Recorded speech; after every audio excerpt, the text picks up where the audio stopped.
this is Savox. So today I will doing the laser engraving for the Savox cup. So here is our trophy. So here's a Savox portrait. So we'll design our laser print in here, and we'll do the laser engraving in here. So here is the Savox Cup 2024, the champion.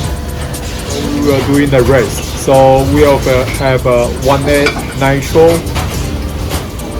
A-man, B-man, and C-man, and also the electric A-man, and modify for 110, A-man and B-man, and also the 110 FF.